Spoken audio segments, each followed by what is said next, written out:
Subscribe now and press the bell icon. Never miss an update.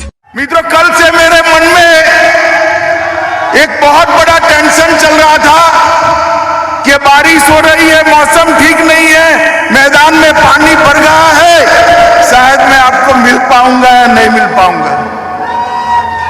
मगर माता वैष्णो देवी की कृपा देखिए, धूप निकल आई है और आप सब मेरे सामने। मित्रों, आज एक पवित्र दिन है, पंडित प्रेमनाथ डोगरा का, प्रेमनाथ जी का जन्मदिन। और हम सब जम्मू के लोग छोड़िए, पूरे भारत के लोग प्रेमनाथ डोगरा जी को कभी भुला नहीं सकते। ये वो महान शख्सियत थी जिसने प्रजा परिषद की स्थापना कर श्यामा प्रसाद जी के साथ एक देश में दो निशान, दो विधान, दो प्रधान, नहीं चलेंगे नहीं चलेंगे का नारा दिया। और आज उसी दिन पर आज हम सब लोग यहां एकत्रित आए हैं, जहां पर भी प्रेमनाथ जी की आत्मा होगी, श्यामा प्रसाद जी का आत्मा जहां पर भी होगा, ऊपर से हमारे देश के प्रधानमंत्री श्री नरेंद्र मोदी को लाख लाख अभिनंदन और आशीर्वाद। किसी भी क्षेत्र में अगर परिवर्तन करना है, कोई भी चीज बदलनी है, तो परिवर्तन का वाहक केवल और केवल युवा हो सकता है। कोई भी परिवर्तन युवाओं के इन्वॉल्वमेंट के बगैर, युवाओं की सहभागिता के बगैर संभव ही नहीं है। और हमारे देश के अंदर, पूरे भारत में सभी लोग जानते हैं, देश और दुनिया के सभी लोग जानते हैं कि कश्मीर के अंदर हमने एक नए कश्मीर की रचना की शुरुआत की है मोदी जी के नेतृत्व में। आज मैं देख रहा था, बैठे बैठे सोच रहा था, बातचीत भी कर रहा था, 8 से 9 युवा क्लब के अलग अलग सभी जाति के, सभी धर्म के युवाओं के साथ, भाइयों के साथ, बहनों के साथ, युवा साथियों के साथ बात हुई। मेरे मन में विचार आता था कि 2.5 साल पहले जिस कश्मीर से पथराव के समाचार आते थे, टेररिज्म के समाचार आते थे, हिंसा के समाचार आते थे, आज वही कश्मीर में, वही कश्मीर का युवा, वही जम्मू का युवा विकास की बात कर रहा है, स्किल अपग्रेडेशन की बात कर रहा है, रोजगारी की बात कर रहा है, अपने पढ़ने के लिए जो वजीफा मिला है इसकी बात कर रहा है। कितना भारी बदलाव हुआ है। और मैं आपको विश्वास दिलाता हूं युवा साथियों, ये बदलाव को कोई नहीं रोक सकता। कोई कितनी भी ताकत आजमा ले, ये बदलाव के बयार को अब कोई रोक नहीं सकता। ये आगे बढ़ने वाली है और कश्मीर में एक नए युग की शुरुआत हो।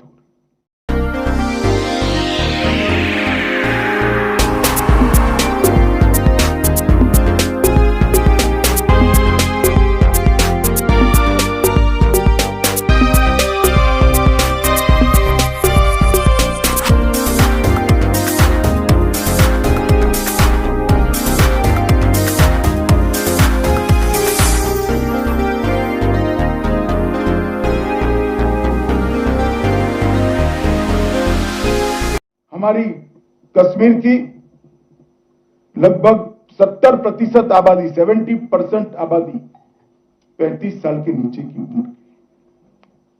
अगर ये 70% आबादी के मन में आशा जगा दी जाए, 70% आबादी का हौसला बढ़ा दिया जाए, 70% आबादी को विकास के कामों के साथ जोड़ लिया जाए, उनकी पढ़ाई लिखाई की चिंता हो, उनकी स्किल डेवलपमेंट की चिंता हो, उनकी रोजगारी की चिंता हो, और उनको अगर कश्मीर की शांति का और कश्मीर के विकास का राजदूत बनाया जाए, तो कश्मीर की शांति में कोई कभी भी खलल नहीं पहुंचा सकता।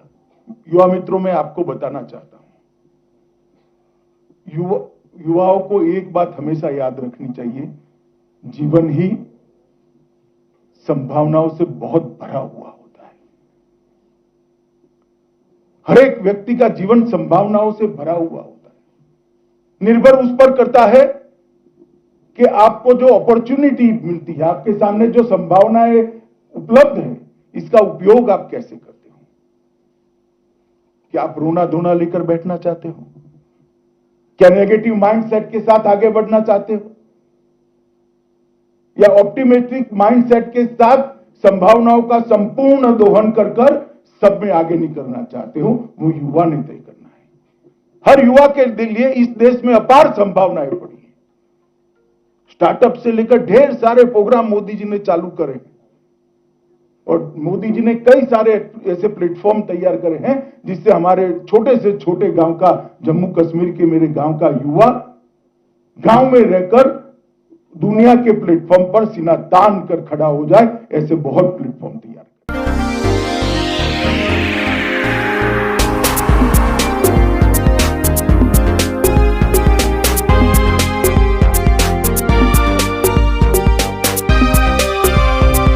मित्रों, 5 अगस्त 2019 का डेट, तिथि, मैं कोई शब्द छोड़ना नहीं चाहता। कश्मीर के इतिहास में सुवर्णमयी अक्षरों से लिखा जाने वाला तिथि है। कश्मीर के अंदर एक नई शुरुआत हुई। दहशत, आतंकवाद, भय, भ्रष्टाचार, परिवारवाद का अंत होकर शांति, विकास, समृद्धि और सहअस्तित्व के एक नए युग की शुरुआत हुई। इसको इस जम्मू कश्मीर के युवाओं ने बल देना है। ये अपॉर्चुनिटी जो आपको मिल रही है, ये विकास जो आपको दिखाई पड़ता है, मैं विकास के आंकड़े और बाकी सारी बातें भी बताता हूं, क्योंकि ढेर सारा अपप्रचार होता है कि हमें क्या मिला, हमें क्या मिला। आज 45,000 से ज्यादा युवा यहां पर बैठे हैं। सब कहते हैं कि हमें अपॉर्चुनिटी मिली है। जीवन में अपॉर्चुनिटी बहुत बड़ी चीज होती है मित्र, और बहुत सारा विकास का काम भी शुरू हुआ है। और हम चाहते हैं कि कश्मीर, पहले भारत सरकार से मदद आती थी, आज भी आती है, आनी भी चाहिए, क्योंकि बहुत सहा है कश्मीर ने। परंतु एक दिन ऐसा जरूर आएगा कि कश्मीर भारत सरकार के, भारत के विकास के लिए कंट्रीब्यूट करे, लेने वाला नहीं, भारत को देने वाला प्रदेश बने। इस प्रकार का हमारा जम्मू कश्मीर बनाने का लक्ष्य हम लोगों ने रखा।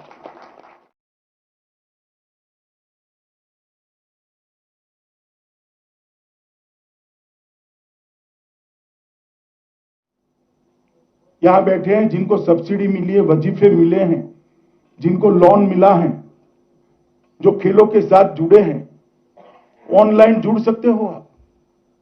कोई भ्रष्टाचार नहीं हुआ है, पारदर्शी तरीके से भर्ती हुई है। मैं आंकड़े बाद में दूंगा, मगर किसी की सिफारिश की जरूरत नहीं है।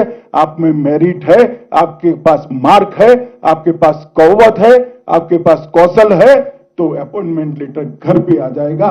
किसी की सिफारिश की जरूरत नहीं। आज विधवा सहाय का हफ्ता, विधवा सहाय सीधा विधवा के बैंक अकाउंट में पहुंचते, उसको धक्का खाने की जरूरत नहीं। किसी वृद्ध का पेंशन सीधा इसके घर में पहुंच जाता है। बच्चों का वजीफा इनके बैंक अकाउंट के अंदर पहुंच जाता है। किसी को धक्का खाने की जरूरत, कोई आपसे 5 पैसा भी नहीं मांग सकता साहब। मोदी जी किसानों को 6,000 रुपया साल का बेचते हैं, जम्मू कश्मीर के किसान को भी बेचते हैं। वहां से एक बटन दबाते हैं, 10 मिनट में आपके बैंक अकाउंट में ट्रांसफर हो जाता है। मैं जम्मू कश्मीर के युवाओं को पूछना चाहता हूं, इस प्रकार की व्यवस्था क्या अभी हमने कभी सोची थी? 5 अगस्त 2019 के पहले संभव था क्या? ये पारदर्शिता और ये भ्रष्टाचार का खात्मा जम्मू कश्मीर के विकास की नींव है। मेरी बात याद, इस राज्य को भ्रष्टाचार ने दिमक की तरह इसकी जड़ें खोखली करी थी। हम उसमें से बाहर लाने का काम भारत के प्रधानमंत्री नरेंद्र मोदी जी ने किया है। मित्रों, मैं आप लोगों को बड़े दुख और दर्द के साथ एक बात बताना चाहता हूं। आजादी के बाद पर हेड किसी राज्य को सबसे ज्यादा भारत सरकार ने मदद करी है तो जम्मू कश्मीर में। मगर गरीबी गई क्या? बेरोजगारी गई क्या? इंफ्रास्ट्रक्चर बढ़ा था क्या? इंफ्रास्ट्रक्चर तो अब बढ़ने लगा। गरीबी जाने का अब जरिया हुआ, रोजगारी अब मिलने पड़ी। पढ़ाई लिखाई के लिए यहां से पाकिस्तान जाते थे। मनोज जी, कितनी मेडिकल कॉलेज बना दी? 7 नए मेडिकल कॉलेज बनाए, 11 नर्सों की कॉलेजें बनाई हैं। जम्मू कश्मीर के युवाओं को, यहाँ के गरीब माँ बाप के तेजस्वी बच्चों को डॉक्टर बनने के लिए अब जम्मू कश्मीर के बाहर जाने की जरूरत नहीं है, और ये कई साल पहले यहां शुरू होना चाहिए था।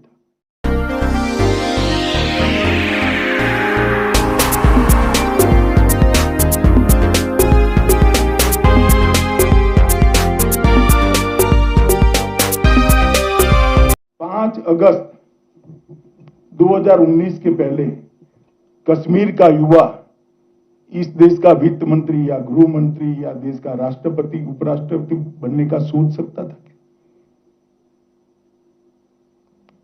70 साल की जमहूरियत में क्या दिया?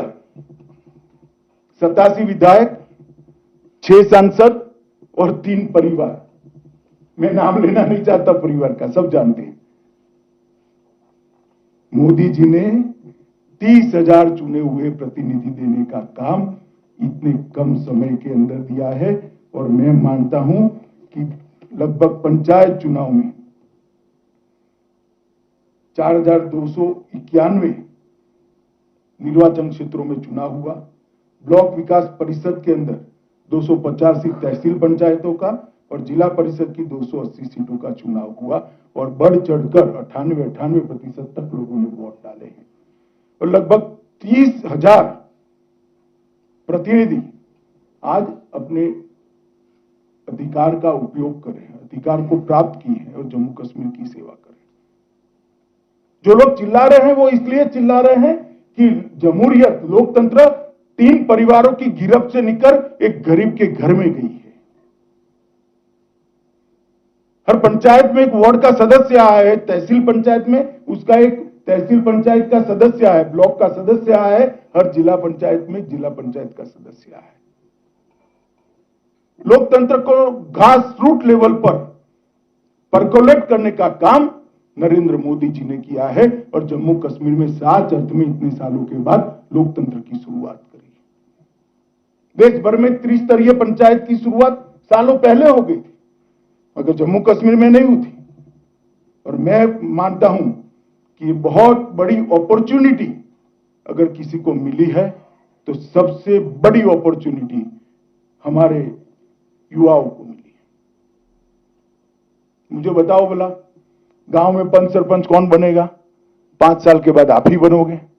पंच सरपंच बनोगे तो जिला पंचायत के सदस्य भी बन सकते हो, जिला पंचायत के सदस्य बन सकते हो तो फिर विधायक भी बन सकते हो, और विधायक बनते हो तो जम्मू कश्मीर के मुख्यमंत्री भी बन सकते हो।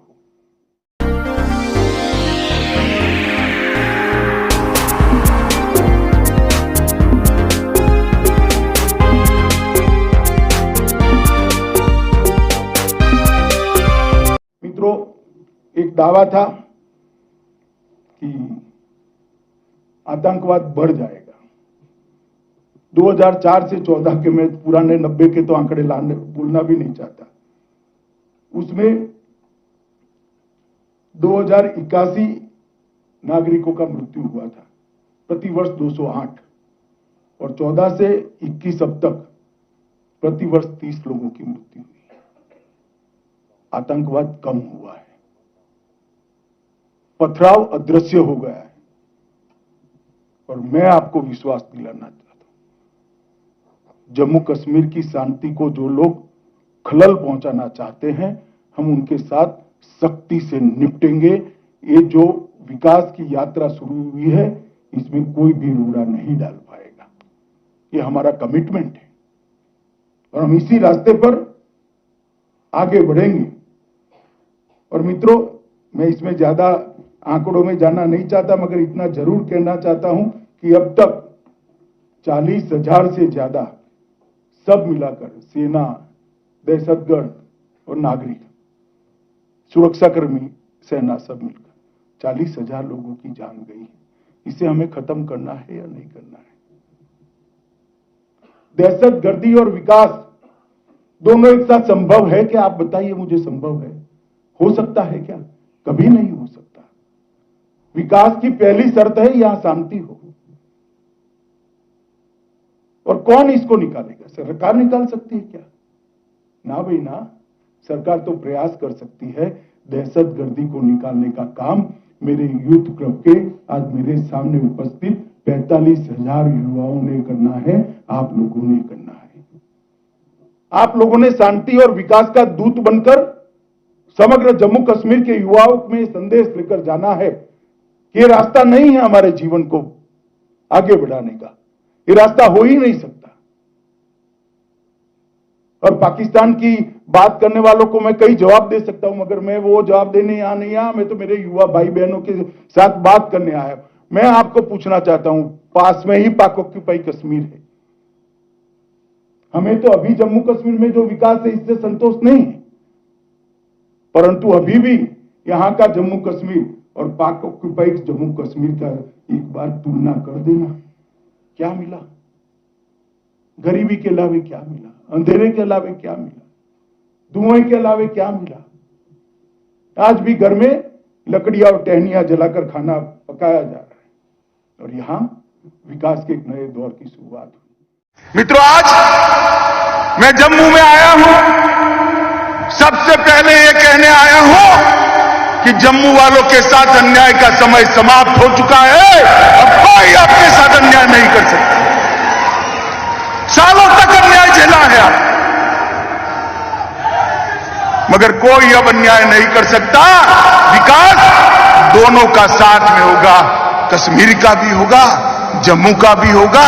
दोनों मिलकर भारत को आगे बढ़ाने के लिए एक साथ प्रयत्न करेंगे। किसी को अन्याय नहीं हो, इस प्रकार का शासन नहीं चले। और मैं आज इस भूमि पर जब आया हूं, तब मैं इतना जरूर कहना चाहता हूं कि यहां पर जो विकास का युग शुरू हो रहा है, विकास के युग में खलल पहुंचाने वाले खलल डाल रहे हैं, मगर मैं आप सबको विश्वास दिलाने आया हूं, विश्वास रखिएगा, विकास के युग में कोई खलल नहीं डाल पाएगा। जम्मू कश्मीर के विकास को कोई रोक नहीं पाएगा। मित्रों, 5 अगस्त 2019 को मोदी जी ने एक ऐतिहासिक निर्णय किया। सालों से एक अन्यायी धारा को खत्म किया, 370 और 35 से हटी और जम्मू और कश्मीर के लाखों लाखों नागरिकों को अपने अधिकार प्राप्त हुए। भाई मनोज सिन्हा ने कहा, पहले मेरे सिख भाइयों को, खत्रियों को, महाजनों को भूमि खरीदने का अधिकार नहीं था। जो शरणार्थी वहां से यहां आए थे उनके अधिकार नहीं थे, वाल्मीकि भाई के अधिकार नहीं थे, मेरे गुर्जर भाइयों को रिजर्वेशन नहीं मिलता था, पहाड़ियों को रिजर्वेशन नहीं मिलता था। मिलता था क्या? मिलता था। किसी को डरने की जरूरत नहीं है। भारत के संविधान के सारे अधिकार मेरे गुर्जर भाइयों और पहाड़ियों को मिलने वाले हैं, कोई रोक नहीं सकता। मित्रों, मैं आपको 2 घटना जरूर बताना चाहता हूं। कोरोना आया, पूरा विश्व झंझोड़ कर रहे हैं और वो सब लोग सोचने लगे कि भारत जैसा देश कोरोना का मुकाबला कैसे करेगा। हेल्थ इंफ्रास्ट्रक्चर हमारा थोड़ा वीक, मगर मोदी जी ने विश्व में सबसे अच्छे तरीके से कोरोना का मुकाबला कर सबसे कम मृत्यु दर भारत के अंदर। अभी तो मैंने भारत की बात करी। भाई, मुझे एक सवाल पूछना है। मुझे बताओ, आप देश में सबसे पहले 100% टीका किस राज्य का लग गया? बताओ तो। बोलो, अरे जोर से बोलो। जम्मू और कश्मीर का, क्योंकि मोदी जी के दिल में जम्मू और कश्मीर बसा है। मित्रों, मोदी जी के दिल में 100% टीकाकरण हो चुका है और दूसरा टीका भी 50% से ज्यादा जनता का देने का काम हो चुका है।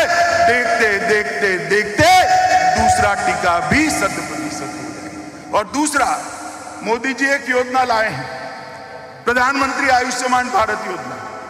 जिसके तहत देश के गरीबों को, देश के 60 करोड़ गरीबों को, 130 करोड़ की आबादी में से 60 करोड़ को 5 लाख तक का सारा आयुष्य का खर्चा, अपना स्वास्थ्य का खर्चा, आयुष्य बचाने के लिए का खर्चा भारत सरकार उठाती है। मालूम है ना आपको? मगर जम्मू कश्मीर पूरे देश में एक अकेला राज्य है ये जिसमें ये योजना सिर्फ गरीबों के लिए नहीं है, जम्मू कश्मीर के हर नागरिक के लिए सेहत और आयुष्मान भारत में 5 लाख रुपए का फायदा। ये बताता है कि मोदी जी के मन में जम्मू कश्मीर के लिए जब जम्मू वाले दिल्ली जाते थे ना तो बच्चों को मेट्रो ट्रेन में बिठाते थे कि बेटा चल मैं तुझे मेट्रो में बिठाता हूं। मैं जम्मू की माताओं बहनों को कहने आया हूं 2 साल के बाद मेट्रो में बिठाने के लिए आपके बच्चों को दिल्ली नहीं ले जाना है, मेट्रो ही जम्मू में आ जाए। जम्मू और श्रीनगर के अंदर मेट्रो की शुरुआत होने वाली है और बहुत बड़ी भूमि जम्मू एयरपोर्ट के लिए आवंटित कर दी गई है। एयरपोर्ट का विकास भी 700 करोड़ के रुपयों के साथ होने वाला है। कल एक हेलीकॉप्टर पॉलिसी की घोषणा करी है। जम्मू कश्मीर सरकार हर जिले में हेलीकॉप्टर का हेलीपैड बनाने जा रही है। प्राइवेट लोग इन्वेस्ट करेंगे और हर जिले को अलग अलग यात्रा स्थानों के साथ जोड़ने का काम और जम्मू से हर जिले को जोड़ने का काम, यात्रिकों को पहुंचाने का काम ये हेलीपैड सर्विस के द्वारा होने वाला है। जब हम नई इंडस्ट्रियल पॉलिसी लेकर आए तब मजाक उड़ाते थे। मैं नाम लेना नहीं चाहता।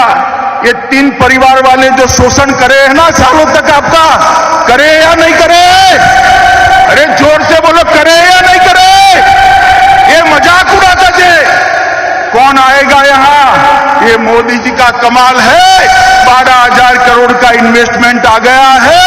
मैं बताता हूं 51,000 करोड़ का इन्वेस्टमेंट 2022 के पहले आ जाएगा। 5 लाख जम्मू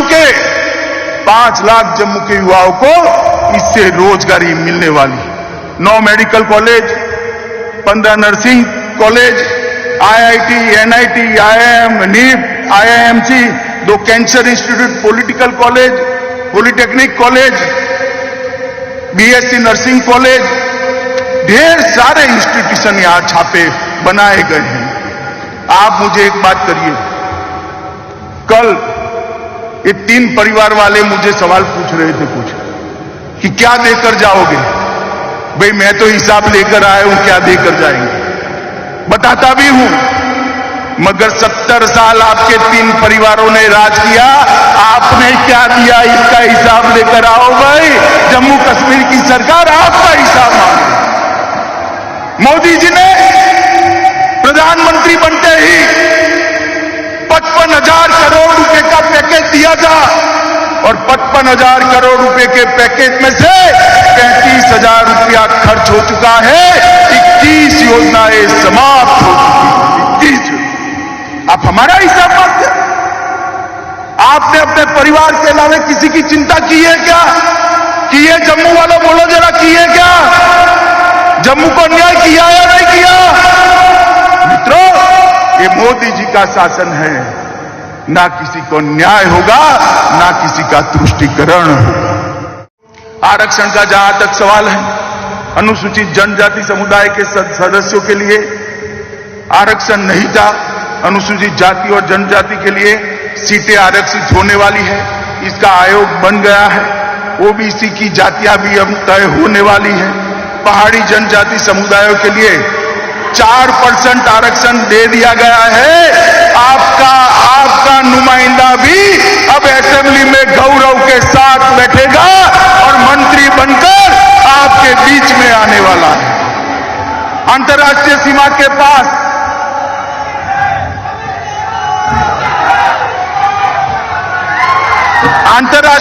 के पास जो निवासी बसते हैं उनके लिए भी आरक्षण कर दिया गया है। मेरे गुर्जर भाइयों के लिए भी कुछ समय में आरक्षण की व्यवस्था हो जाने वाली है। 5 अगस्त 2019 को हमने एक फैसला किया था।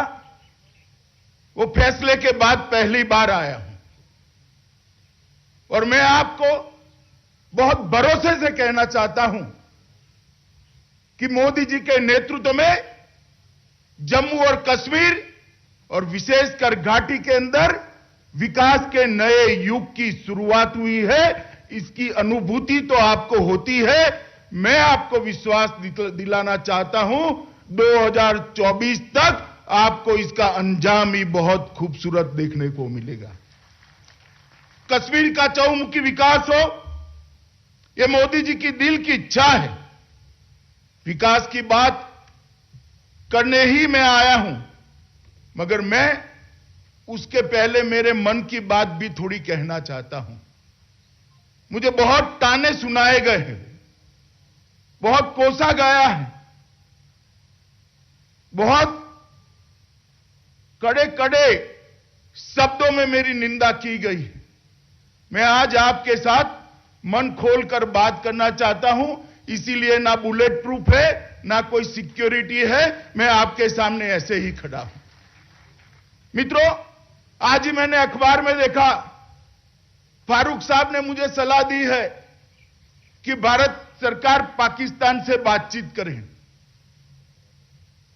अब खैर बड़े अनुभवी व्यक्ति है, मुख्यमंत्री रहे सूबे के, उनकी सलाह है, मगर मैं फारूक साहब को कहना चाहता हूं और आप सबको विशेष करना चाहता हूं, बात करनी है तो मैं मेरे घाटी के भाइयों और बहनों के साथ बात करूंगा, घाटी के युवाओं के साथ। मैं क्यों ना बात करूं आपसे? हम चाहते हैं कि हम आपके साथ बात करें। इसीलिए मैं जब युवाओं से बात कर रहा था, मैंने कहा था कि मैं घाटी के युवाओं के साथ दोस्ती करना चाहता हूं। मेरा हाथ मैंने घाटी के युवाओं के साथ दोस्ती का लंबा किया है और मुझे भरोसा है कि हमारे नियत में कोई खोट नहीं, हमारे मन में कोई बुरा भाव नहीं है। घाटी का विकास, जम्मू का विकास और नए बने लद्दाख का विकास एकमात्र पाकीजा मकसद के साथ ये कदम उठाया गया है और मैं आपको कहता हूं कि 2024 के पहले कश्मीर को जो चाहिए था वो आपकी नजर के सामने होगा। मैं आज कश्मीर के युवा को भी अपील करने आया हूं, जिन्होंने आपके हाथ में पत्थर पकड़ाए थे, इन्होंने क्या भला किया? जिन्होंने आपके हाथ में हथियार पकड़ाए थे, उन्होंने क्या भला करा? ये पाकिस्तान की बात करते हैं। पाक ऑक्यूपाई कश्मीर नदी की है, वहां पूछिए गांव में बिजली आई है, अस्पताल है क्या, मेडिकल कॉलेज बन रहा है क्या, गांव में पीने का पानी आता है क्या, बहनों के लिए शौचालय बना है क्या? जरा तुलना तो कर दीजिए। कुछ नहीं हुआ है और ये लोग पाकिस्तान की बात करें। मैं आपको कहने आया हूं कि भारत के अंदर इतना ही अधिकार आपका है जितना अधिकार भारत के किसी भी नागरिक का भारत पर है। विकास पर, भारत सरकार के खजाने पर आपका इतना ही अधिकार है जितना भारत के हर नागरिक का है। और ये भरोसे के साथ कश्मीर के लोगों ने विकास की ये प्रक्रिया को आगे बढ़ाना है। दिल में से खौफ निकाल दीजिए, डर निकाल दीजिए। कश्मीर की शांति और विकास की यात्रा को कोई खलल नहीं पहुंचा सकता। आप भारत सरकार पर भरोसा कर सकते हैं, हम पर भरोसा कर सकते हैं। और ये विकास यात्रा को खलल पहुंचाने वाले, उनका मकसद साफ नहीं, उनकी नीयत भी साफ नहीं है। मुझे कहते हैं 5 अगस्त के बाद कर्फ्यू क्यों लगाया, इंटरनेट क्यों बंद करा, कश्मीर के युवाओं को गुमराह करते हैं। मैं आज इन सबको जवाब देना चाहता हूं। आप भी मेरे सामने बैठे हैं। ये कश्मीर की अवाम, कश्मीर की जनता इतना ही अधिकार रखती है जितना इस देश पर मेरा अधिकार है, उतना ही आपका अधिकार है। आप मुझे बताइए, 5 अगस्त के बाद इंटरनेट बंद न करते, अगर कर्फ्यू न लगाते, तो युवाओं की भावनाओं को भड़काकर जो स्थिति होती, इसमें कौन मरता? कौन मरता? कश्मीर का युवा मरता। हम नहीं चाहते थे कि कश्मीर के युवा पर किसी को गोली चलानी चाहिए, गोली चलानी पड़े। ये लोग समझे न समझे, ये 3 परिवारों ने यहां 70 साल तक शासन किया है। ये न समझे समझे, हम जरूर समझते हैं एक बूढ़े बाप पर युवा बेटे के जनाजे का बोझ कितना बड़ा होता है, ये हम समझते हैं। आपके शासन के अंदर 40,000 लोग घाटी के अंदर मारे गए। आज तक आतंकवाद और दहशतगर्दी की निंदा नहीं की है। बोलते हैं तो क्या बोलते हैं? ये मारा गया, ठीक नहीं हुआ। मगर मारा उसने ठीक किया क्या? वो नहीं कहते हैं। मैं आपके सामने साफ करने आया हूं, उनको मारने की इजाजत हम नहीं देंगे, उनको शांति में खलल नहीं पहुंचाने देंगे, और यहां पर जो अमन और चैन है वो बरकरार रहेगा। बहुत लोगों ने सवाल उठाए कि धारा 370 जाने के बाद घाटी में कश्मीरियों की जमीन छीन ली जाएगी। ये सारे तहसील पंचायत के मेंबरान बैठे, जिला पंचायत के मेंबरान बैठे, सरपंच साहब बैठे हैं, आप लोग बैठे हैं। आप अपने अपने गांव में जाइए और पूछिए, भैया कितनी जमीन चली गई? 2 साल हो गए, कितनी जमीन चली गई? ये झूठ फैलाते। अगर आए आपके गांव में आपको मिलने के लिए, तो बताना कि मेरे गांव में तो जमीन नहीं गई। भाई आप कहते थे क्या हो गया? ये सच नहीं है मित्रों। ये विकास को बांध कर रखना चाहते, अपनी सत्ता को बचाकर रखना चाहता है। 70 साल से जो भ्रष्टाचार किया है उसको चालू रखना चाहते हैं। मनोज जी ने 20,000 से ज्यादा लोगों को नौकरी दे दी, चाहे सेंट्रल पैरामिलिट्री फोर्स हो, जम्मू कश्मीर पुलिस हो, सेना हो या जम्मू कश्मीर प्रशासन हो। आज भी 6,000 लोगों को यहां से नौकरियां मिलने वाली।